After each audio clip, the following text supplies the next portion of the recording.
Hi guys, welcome to the latest event from the Downtown Den, and today we're talking all things transport. Three great guests for you. We've got John Irving, who's the Chief Executive of Liverpool John Lennon Airport, Andy Heath, the Managing Director of Merseyrail, and Matt Davies from Stagecoach. And listen guys, it's great to see you all today. Thanks for joining us. Hope the lockdown is treating you well.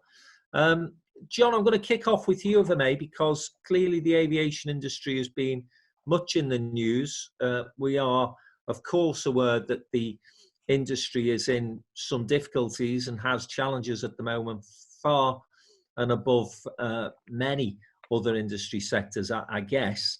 And given the fact that we're still in an uncertain time as to when things can get back to normal, I was just wondering how life is, not just at Liverpool John Lennon, but also with your colleagues and your peers across the country in the aviation sector. Yeah, no, thanks, Frank. Good to speak to you all as well. I think you're right. The aviation industry is suffering, like I'm sure many industries are around the region. But certainly for us, looking at the impact from day one and the quick turn to pretty much zero passengers and therefore zero revenue was quite stark. We were operating pretty well, to be honest, in the first few weeks of March even, and then all of a sudden as those planes from Jet2 turned round in the air to go into Spain, not from Liverpool but from other airports, that's when it became a real challenge, and pretty quickly EasyJet and Ryanair grounded pretty much every aircraft.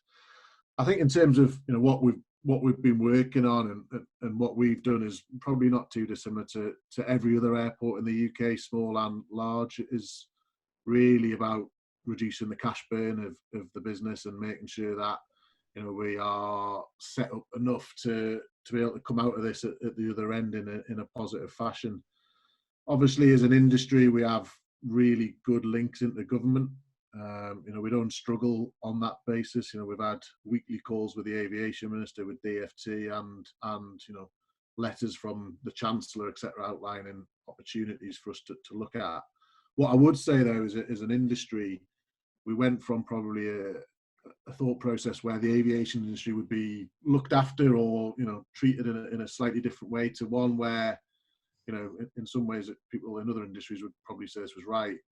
Everything that is on offer to us from the government is what's on offer to any other industry, in terms of the furlough scheme, the financing packages, some of which don't really work for us as an industry. So we've tried to take advantage of some of those stuff. So furlough, obviously, I'm sure many of the people on the video and my colleagues to the side of me have done the same.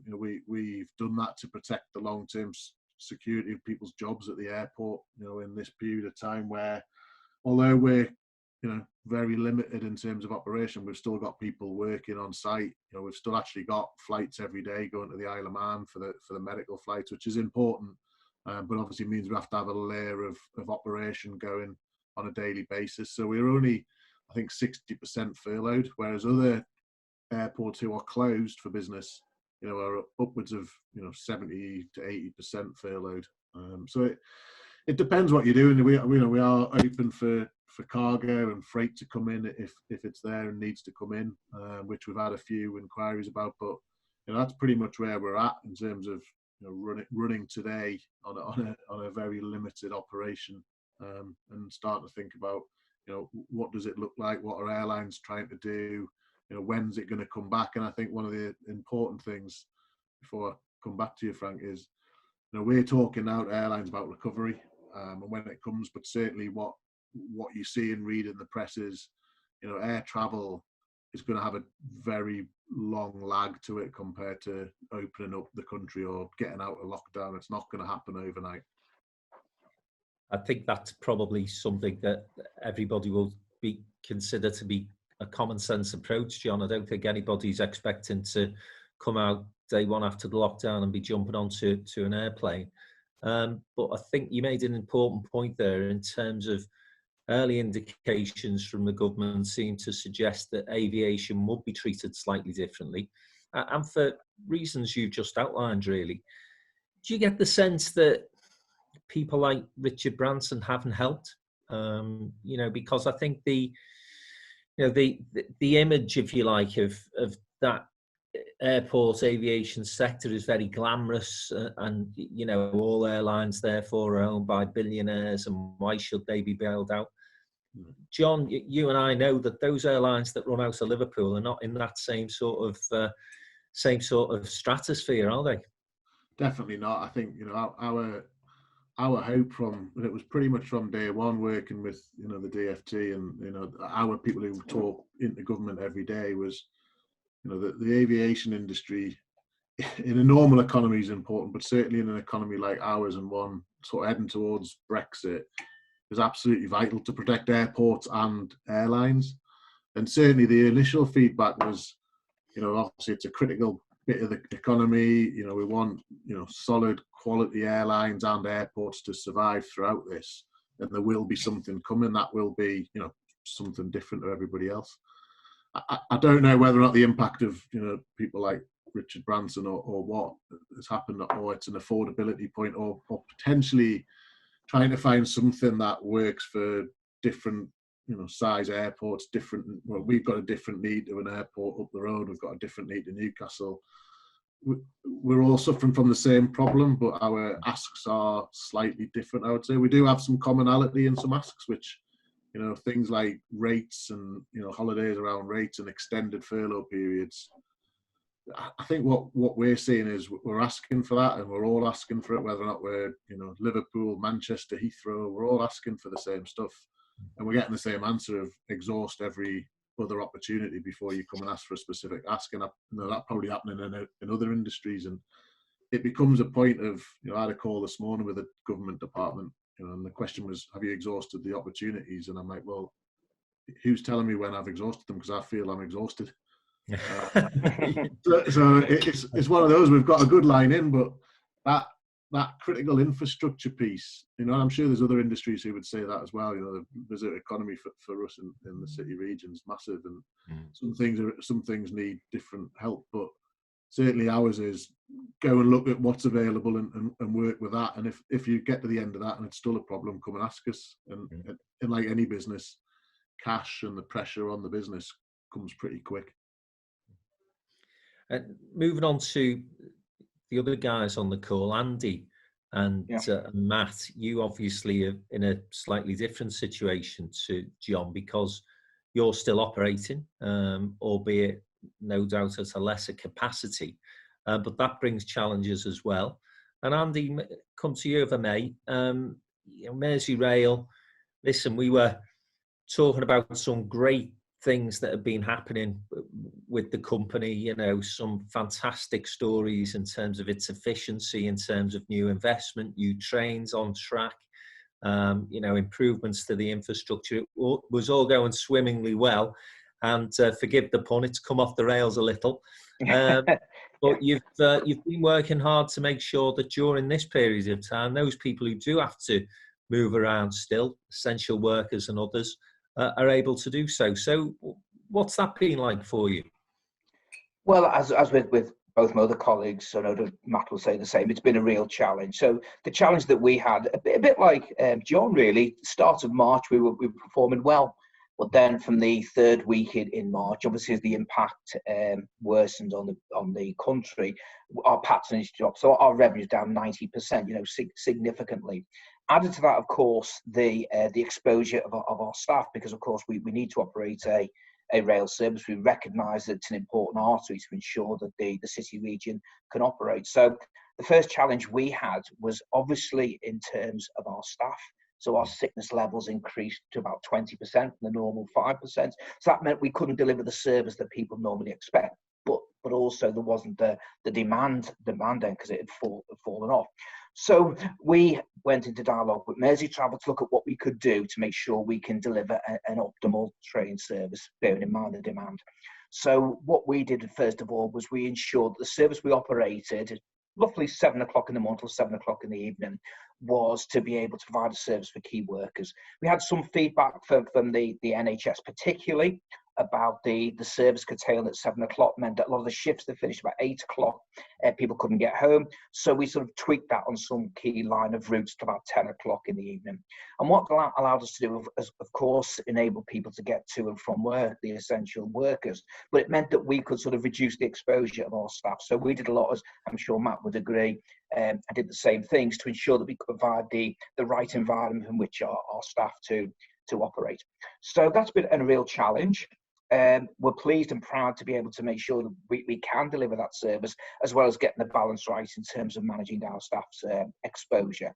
And in broad terms, people work 2 weeks, then they're off 2 weeks to allow their colleagues to come back in, so it's on a rota basis.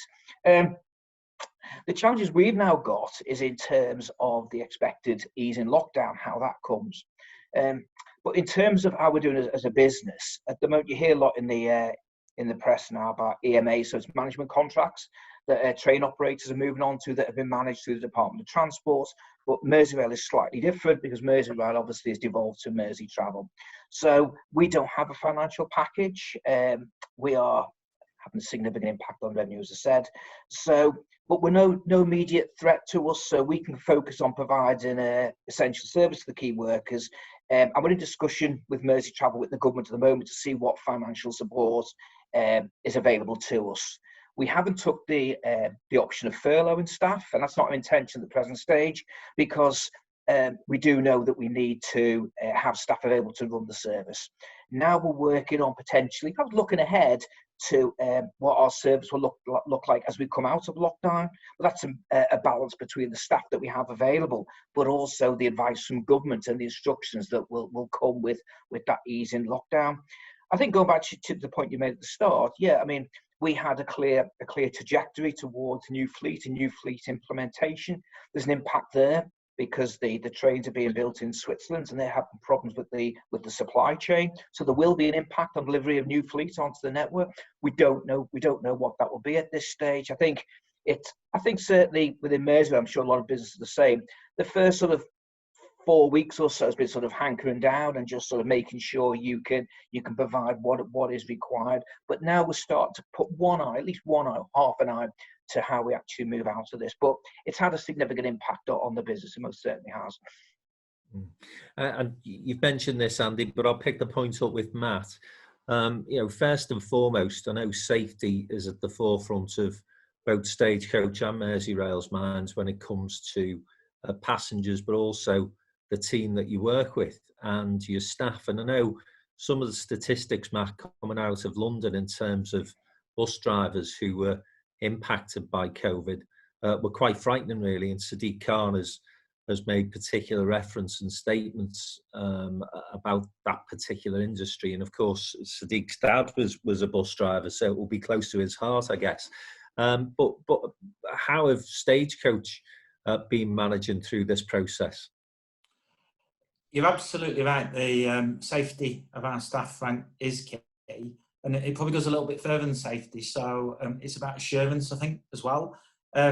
We're following Public Health England guidance. And as we'll all know from what we see in the news, many people at times are questioning the guidance. Now, we do follow the guidance and it's right. So we're sticking with that. But there are certain little things we can do to give a bit more assurance. A good example is we're providing our staff with gloves. Public Health England advice doesn't require gloves, but the fact is our employees feel a little bit more assured. So that's one of the things we've been doing. We're doing quite a lot of things actually to keep our staff assured and our customers, because customers need to have confidence travelling with us. So vehicles having enhanced cleaning regimes, all the touch points are cleaned several times a day. That's things like bell pushes, handrails, anywhere basically you touch with your hands. The drivers' cabs, getting a heavy duty clean every day and a wipe down. We've covered over the screens that the drivers have, the little holes have been vinyled over to give the drivers a little bit more comfort. And then we've applied social distancing on the vehicles as well. So we have certain seats that are taped off, prominent warning advisory notices asking people to space themselves out. And the other thing that we've done as well, we've reduced cash handling. There is no Public Health England advice that cash is not safe to be handled, and it's recommended that if you are handling it, you wash your hands and use hand gels.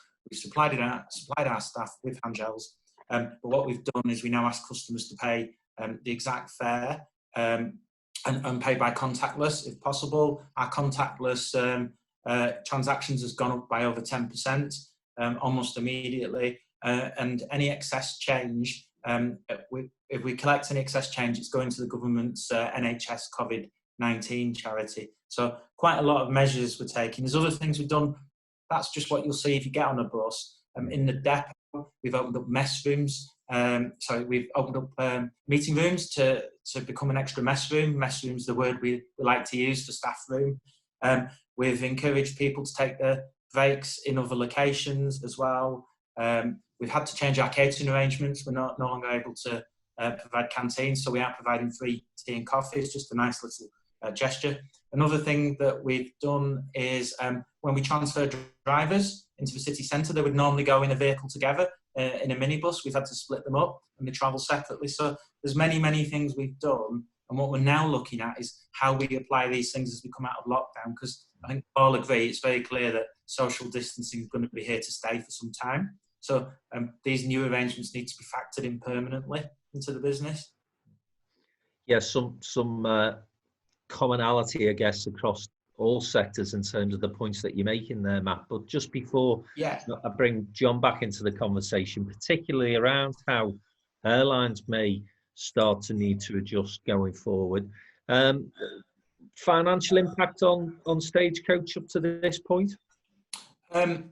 Well, there's a clear financial impact. Like any business, we've lost an awful lot of our income. Our revenue, which is basically, in simple terms, the money collected from fares, is down 90%. Passage down a similar level. So for us, it's about managing the cash flow, making sure we can trade through this difficult time. At a PLC level, Stagecoach is part of Stagecoach Group PLC.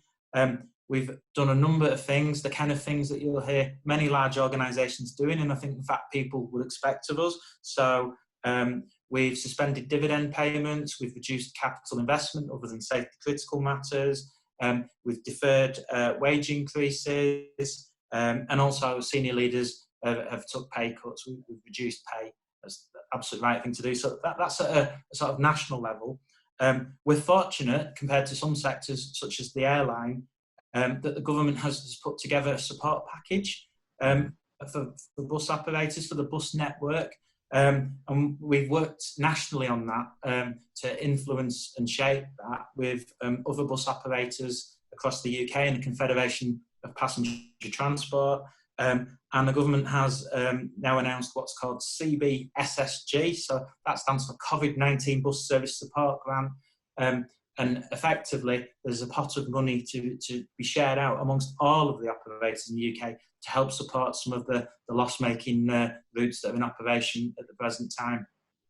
Okay, thanks, Martin. John, just picking up on a point that Matt was making earlier, and as I say, I think we're all going to have to start to think about how we change and evolve through the lockdown and when we come out of the lockdown. And of course, an awful lot of airlines are already starting to think about what the future looks like. I've seen suggestions that middle seats may be taken out of some of the aircraft, for example, to allow more social distancing. And then, of course, cabin crew to be wearing masks and gloves, and maybe passengers being asked to required to wear masks as well. Are those conversations something that you're involved in at the moment? Yeah, I mean, I think they are. And to be honest, I think pretty much every airline has its own thoughts on what works and what doesn't, and the same in an airport as well. I'm sure is what we need and what the industry needs is the guidance on the standards. What do we do? Is it 2 meters? Is it face masks? Is it gloves? That we can all work towards. I think if you talk about I think EasyJet have been quite public about potentially removing middle seats, whereas Ryanair say they don't think that works from a safety point of view. The key is to make everything as safe as possible, and also I think Andy said it gives some confidence to consumers that they're in a safe environment, and that goes from an airline to the airport. And we've started thinking about how does that work, and walking through our passenger journey the minute they get off a off a bus and come into the terminal, what do they normally see and what do they now need to see? And I think, we've had a very early sort of run through that, but that clear guidance, the clear standards that we all probably want to see come out of government when this lockdown talk gets a little bit further is going to be vital to us delivering something that works for people to be safe, for our staff to be safe, for the passengers to be safe, and for the airlines to be able to have confidence to fly as many aircraft around the world. And at the minute, we're kind of all a little bit in the dark of what's the right thing to do. Should you wear a mask? Should you wear gloves? What happens if you can't do a process within 2 meters? So we've got a lot of unknowns, to be honest, Frank. And those unknowns range from, do you have extra seats on aircraft left open, to how do you walk through security and be checked down by someone when you go through the X-ray machine? So we need, and that'll be start of the conversation certainly from us to government, is what are the standards, what works, and we either use Public Health England or whatever to try and do it. But like many others, ours is an international industry, so what works and what we get guided to do in the UK, is that what they're doing in Italy, Spain, Germany, America? It's going to be difficult, and certainly some airlines are probably thinking they're ahead of that and trying to plan, and that's all we're doing as well, is what, based on current thoughts, what would we do? How do you get people to transit through your facility in the safe possible way? And although obviously the transport sector and industry is different from hospitality, the two are so interreliant upon one another. And what we're hearing from both is that it's that lack of clarity that's really frustrating. So there doesn't appear to be a roadmap out of this.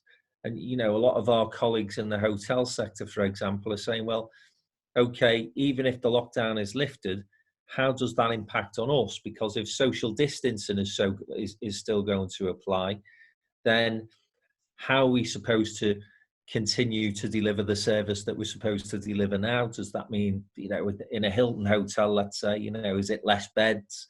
Do they have to close the bar? Those sorts of questions.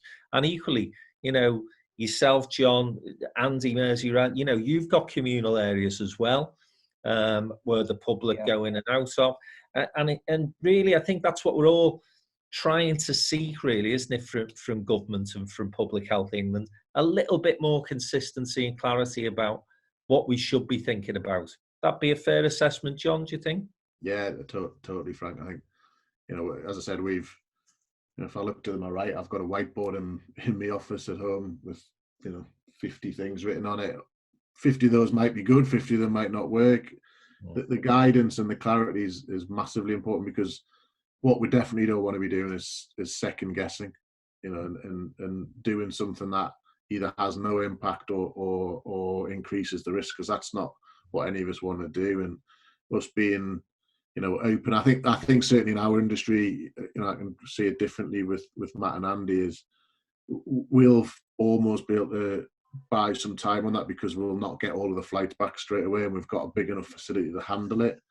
If it was, then it won't be day one back to some sort of normality, whereas, Matt and Andy might see a sudden burst of people using trains and buses.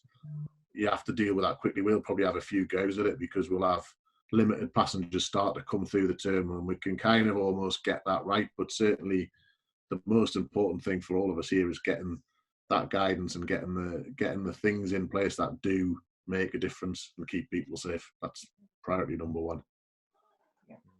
And again, another good point, Andy, just for you to pick up on, as John says, once the lockdown is taken away, however limited that is, you are going to see an influx, aren't you, of patronage and of customers. I mean, I'm talking to my team now. Again, we're not getting any more information than anyone else, despite the fact that we talk to politicians on a daily basis.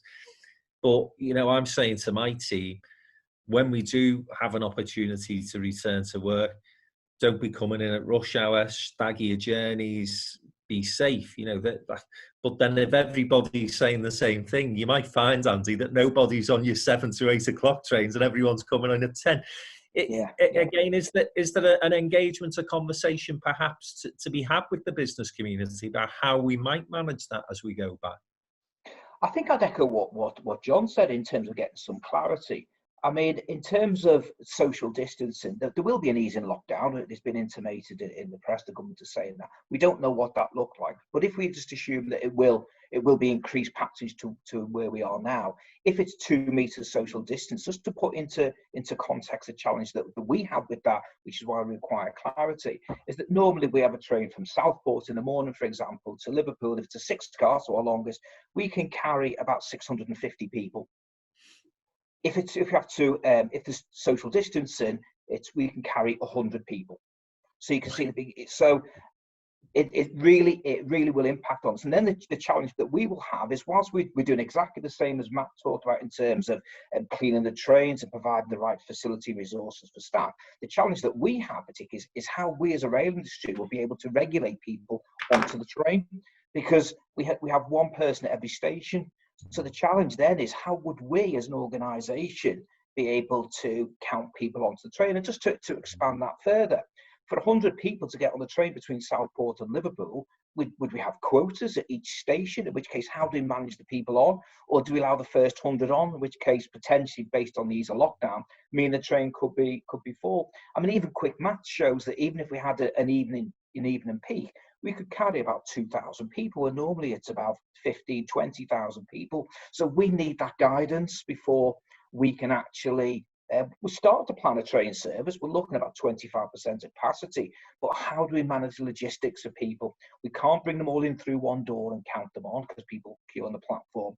So for us, safety has to be absolutely paramount in this, and the rules of the game, use that parliament, needs to be established so we can ensure that we can provide a service keeping our staff safe, but also the public as well. It's really important that there's absolute clarity, not just for the train operators and bus operators, but also for the people of the city region. It's also really important that we, through Mersey Travel, coordinate ourselves with the buses. We've done really well so far in terms of our timetable and bus timetable and train plan, but it's important that we have a consistent approach that is communicated throughout the city region to manage it. What that looks like, we're still waiting for guidance from Rail Delivery Group, which is the collective organisation on behalf of the rail industry, saying to government, show us what the plans are and how that's intended to be managed, and then we'll use our best endeavours to ensure that we can put on the best service that we possibly can within those parameters. And those complexities, of course, Matt, that Andy talks about will apply to you guys as well. Absolutely. The one difference, as you'll all know, between a train and a bus, as Andy alluded to, is we generally only have one entrance door. So the driver is a little bit more able to regulate the number of people on board. At the moment, we've advised our staff that buses must never exceed more than 50% of their seating capacity. And once they're a third full, really, they're getting towards full. So the driver will be able to stop further people boarding. But there's still a real challenge in operating a bus network on that basis. A bus network that's got 100% of the operating costs, but only, say, a third of the revenue, could be a real challenge to be sustainable moving forwards. So we're in exactly the same position, really, that colleagues have just said. We need to really understand the guidance and what it actually means for our business, so we can understand the network and the measures that will be in place. What we are doing, we're doing a lot of different scenario modelling at the moment. So we're modelling different timetables based on sort of different demand capacities, and listening to what's in the news at the moment. Sistra, who are a transport consultancy, they think that bus usage could potentially be 40% down. Home working, 25% of people are likely to continue working from home. So all of these things are going to have potential impact on demand for buses, and indeed on the congestion side of it. One thing we absolutely need to do in our planning, and we're looking at, is make sure that our customers feel safe and confident using public transport, so they feel it's clean and that social distancing is applied. Otherwise, more people may resort to using the private car. There's a lot of anecdotal information and some surveys at the moment that suggest that more people will use the car. That can actually work against us, because increased congestion will affect the punctuality of buses. One of the really interesting and unusual consequences of the current situation is our buses are about the most punctual they've ever been. There's so little traffic on the road, our buses are on time. And that just illustrates actually what we could do with uncongested roads or bus priority. So there's a lot for us to think about, and some of that stuff is, in the glass half full category, but there are some opportunities out of this. You'll have seen in the media that there's plenty of information now that air quality is vastly improved because of the reduced traffic levels on the roads. And what we really need to do is with partners such as Liverpool City Region, Merseyrail, capitalise on that and use this as an opportunity to drive modal shift in the future. The challenge is going to be that in the short term, at least, it's going to be social distance driven modal shift, and that there will be a challenge to meet that capacity and to do that in a sustainable way. But there are definitely some opportunities that we need to together build on out of the current crisis. Yeah, there are, as always with all crises, opportunities and positives to come out of these things, and I'm sure that we've all got one eye on what those are for each of the companies and the sectors that we operate in. But just before we leave this subject of the return to work, Matt, and the challenges there, and again Andy referenced this as well. I mean, my plea to senior politicians is simply this: be clear with the public in terms of what they're going back to, because I hear what you guys say about, our teams will be on the ground to monitor how many passengers can get on and off a bus or on and off a train.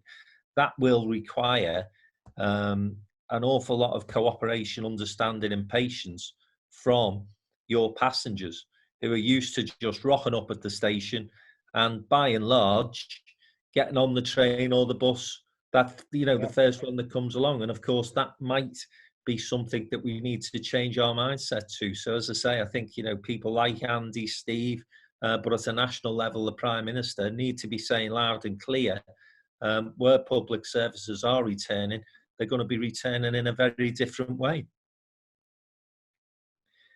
So, in terms of that particular challenge, John, your sector's already gone through that with the threat of terrorism, and again, you will be proud of what Liverpool Airport's managed to do in terms of getting passenger numbers through and customers through quickly and so on and so forth. But nonetheless, you'll equally be aware of the costs of that as well.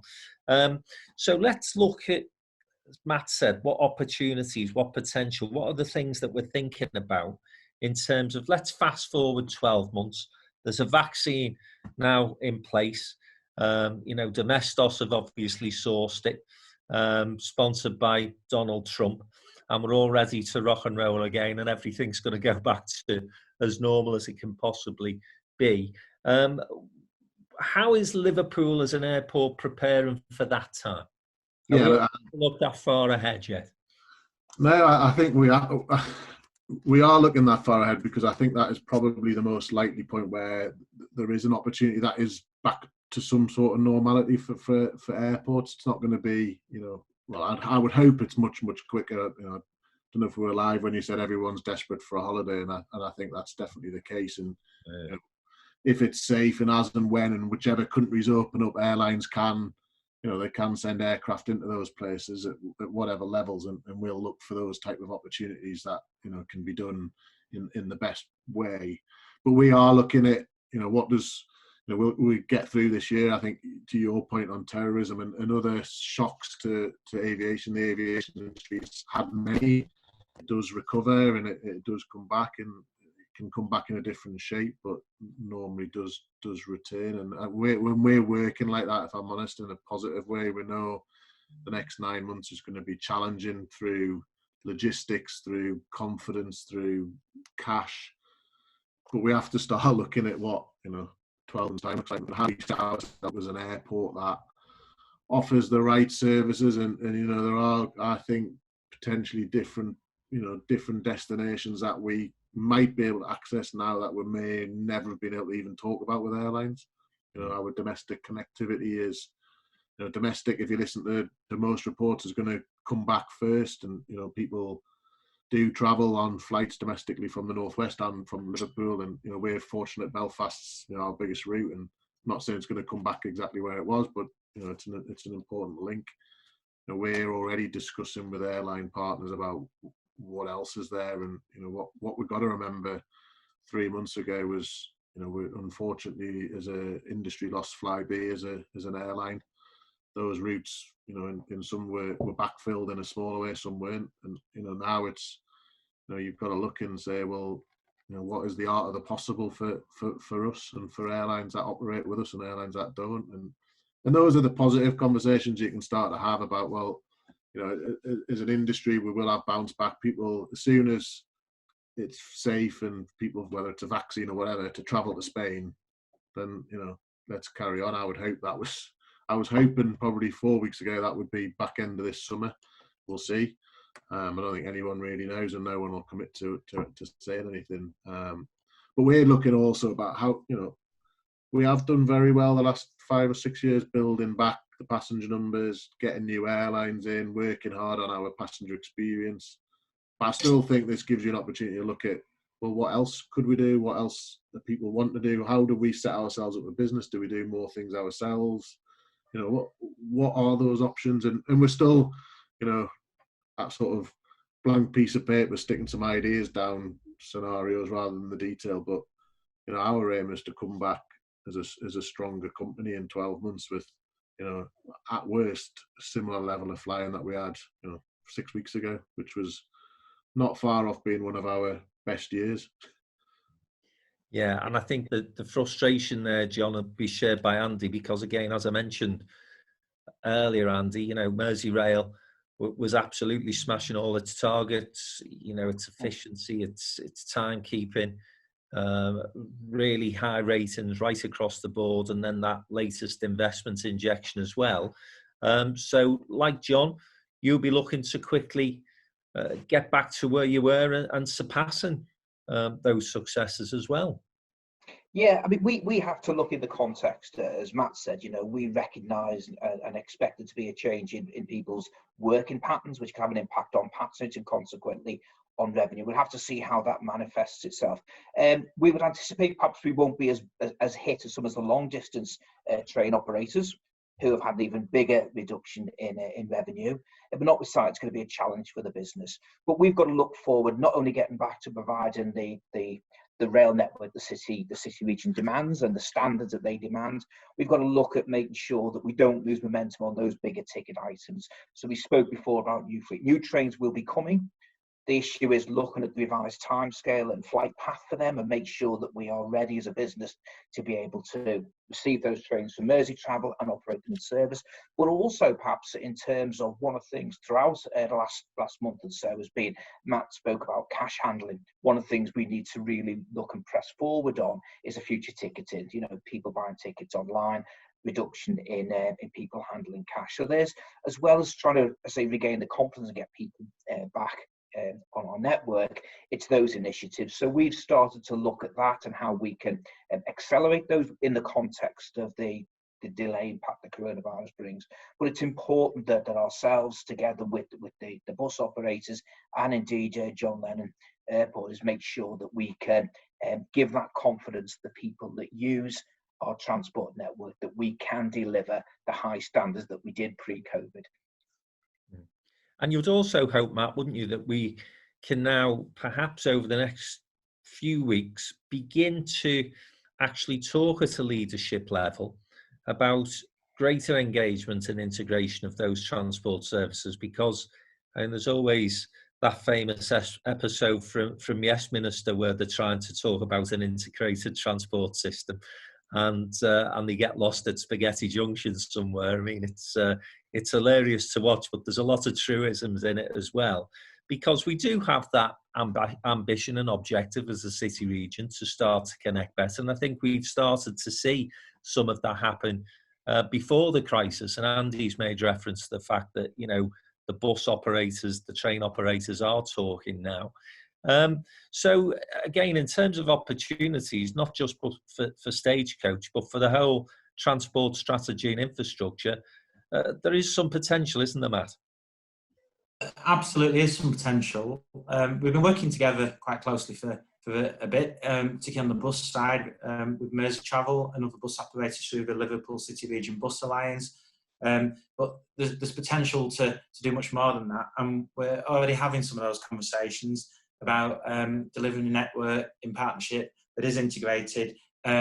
Improving the integrated ticketing offer is key, and getting to a position where travel can be pretty much seamless for people. And there are some good examples that have come out of the current crisis. Two things that we've done just at the moment: we've improved the inter-availability of ticketing with Aviva buses, and we've supported colleagues at Merseyrail by accepting tickets on buses, both ourselves and Aviva, through the Bus Alliance at the times when they're not operating. So there are many, many good things there that we can build on. One challenge that we do have is that we are bound as different companies through the Competition and Markets Authority, and some of the legislation that applies. And at the moment, there's some temporary relief from those, as has been applied to, say, the supermarkets, for example, because working together is absolutely so important. And what we need to do is use this as an opportunity to, with the CMA, to get some of those restrictions revised so that we can really deliver an integrated transport offering for the region moving forwards. The one thing I think all our transport colleagues would agree, particularly at Merseyrail, is the biggest competitor in the transport world isn't the other operator, it is the private car. And working together to deliver modal shifts, what we need, and I touched upon earlier, air quality. There's a real opportunity to improve air quality here if we can encourage a mix of home working means a reduced commute and greater public transport use in the long term. So what we've got to do is embrace those opportunities that are coming out of the crisis. Yeah, I can't imagine there isn't going to be a very serious conversation in the not too distant future about the climate emergency and what we've learned from the lockdown. And no doubt you guys will be right in the middle of those conversations. I think sorry, Matt, you want to come in there? I was just going to say, I saw some figures. It's from the Leeds City region, but it's probably very useful information to share. That their air quality, they've been measuring their air quality, and it was down to levels from I think it was 1994. There's been such a huge reduction. So, whilst I haven't yet seen any information for our region, we could assume it would be something similar. Yeah, you can't imagine it being much different. And of course, if you look at those satellite pictures that we're seeing at the moment, I mean, it does look as though somebody's taken a scrub and brush to the world, doesn't it? And really started to clean it up. So definite lessons to be learned. I think the other thing that people are going to be looking for, John, is some quick wins. And, you know, what's been quite, what I felt some optimism around is the fact that the government up to this point have not been talking about ceasing or stopping infrastructure spend. Quite the opposite, actually. They're looking at projects that are going to make a difference to help drive the economy and grow the economy as quickly as we possibly can when we come back. One of the things that Downtown has been long campaigning for has been better connectivity to the airport from the city. And again, you know, I'd be saying to Steve Rotherham and Joe Anderson, look, this is a prime opportunity here to go to government and say, this is an economic opportunity. There's clear evidence that if we can start to improve that connectivity, get a new rail station closer to the airport, then why not? And if we can go with those sort of evidence-based cases to the Treasury, then now will be an optimum time, I guess. Yeah, and I agree. I think you've got, as much as we're looking in from a business point of view at things that you could do differently, these big pieces of infrastructure or builds or processes should continue. I joined the call with Steve just before this one, and I liked his phrase of, I think it's him and Andy Burnham promoting this, is build back better, and that kind of resonates, doesn't it, when we're talking about either climate or we're talking about modal share or all of that stuff. I've been in the city region for 2 and a bit years, and it's been a discussion we've had many times, Frank, and alongside Steve and Joe, getting that link and trying to drive that home. We were getting some traction, I think, weren't we? And I think certainly, if one of the outputs of this, very hard and uncertain times, is we can push forward this, because the business case definitely stacked up, and it now definitely would stack up even more. Yeah. How do we get that going and make sure that that support for for our industry, but more importantly for the city region, becomes a big ticket item that we could all hang our hats on and say, well, you know, that was an output of this. And yeah, we'll continue to ask and keep pushing it. And, you know, I think everybody who supports that, of which there's many, you know, that's an important thing for us to look at. What else can we do differently? What would we have wanted to always do? Think outside the box. And this one wasn't even outside the box. So yeah, it's a key one to try and push home. And in terms of Merseyrail, Andy, as I say, a lot of investment already into infrastructure. The city, you know, if you look at the Knowledge Quarter, if you look at the Baltic Triangle, you know, there's places, forget the city region, where I know there's always people screaming for new railway stations to be put in place. But just in the city itself, those asks are already there, aren't they? Yeah, I think the challenge that we have as a country really is the fact is that we can't get away from the fact that there will be an impact on the economy. And I suppose the challenge we have is to ensure that where we do have these nuggets of ideas and investment that can help to grow, as we spoke about, linked to John Lennon Airport, whether it's Station the Baltic Quarter, which is imminent, and likewise extension of the network to Skelmersdale. It's important that we don't lose the momentum, and we lobby as a city region to ensure that we can have the investments in what will be difficult, whether it's austerity, again, notwithstanding that we actually push, and we have through the key business groups that we push to get government money and say, look, this is what we can do, and actually bring a net gain to the city. It's important that we actually grab the bull by the horns and continue to knock on the door with these really good initiatives that are no-brainers, that will be the right thing to do for the city region and to ensure that we can grow following this. Matt, in terms of Stagecoach, again, you've said at the moment there's a little bit of a pause on infrastructure spend, but when we come out of this, I'm guessing that you'll have your own ambitions. Yes, we normally take delivery of new buses every year. It's a major part of our capital investment, and at the moment, like most companies, we've paused that kind of investment. I think definitely moving forward, the environment's a little bit uncertain. We've already said we don't know how long social distancing will apply, and ultimately our investment will be driven by potential demand, of course. And there's the opportunity we've talked about that air quality brings to actually improve demand in time. I think short term, there's one or two challenges ahead. We were operating in a challenging environment anyway as a bus operator, because we've had rising congestion on the road in recent years, increased car ownership, and we're witnessing the decline of the high street and greater home working. And the latter two are both areas now that we're definitely going to see an acceleration in, more home working. We're familiar with one or two high street retailers, Debenhams, Calf Kidston, Oasis and Warehouse, I think, currently having financial difficulties. So people who are going to do more internet shopping. In fact, talking outside at a distance to my neighbour, he's never done online groceries before, and he said he's been forced into it. And that's just the kind of example of behaviour change. Well, me doing this call now, I haven't done any video calls at all, ever. I've been managing director until this crisis. I can see everybody else smiling as well, so I'm not the only one. So those changes are really going to have an effect on the demand for travel. So I think there's definitely an opportunity, and we will invest, but there's a little bit of uncertainty about probably the next 12 months. I think you're right, Matt, in terms of it's going to change our habits to an extent, although if I never do another Zoom call again after we've finished with where we are at the moment, it won't be too soon. And it is interesting, actually, isn't it, in terms of when we start to envision what it might look like post-crisis. And there's you know, this assumption that people are going to want to continue to work from home. And I'm sure some people will.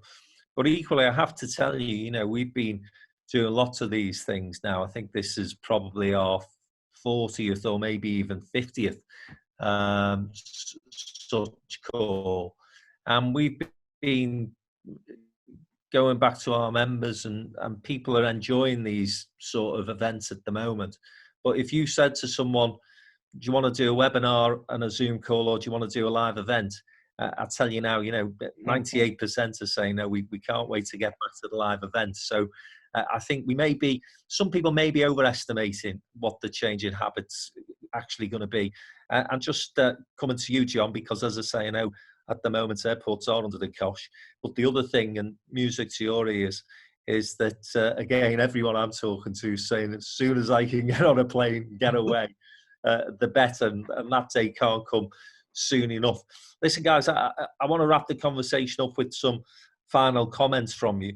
And John, not just where we are at this moment in time, but, in the short to medium term, what you'd be hoping we can begin to achieve.